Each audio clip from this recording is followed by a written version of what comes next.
Hi! In front of me is Xiaomi Redmi Note 11s, and today I would like to show you how you can operate the voice recorder on this smartphone. Firstly, you need to find Tools folder and click on it.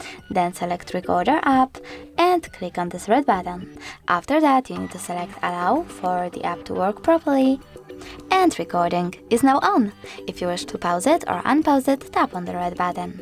If you wish to add a bookmark, click on this one with a flag on it. And if you wish to end it and save it, tap on the check mark.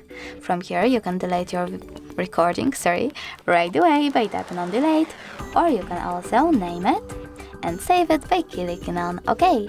To access a list of all your recordings, tap on this icon with 3 lines and choose Allow.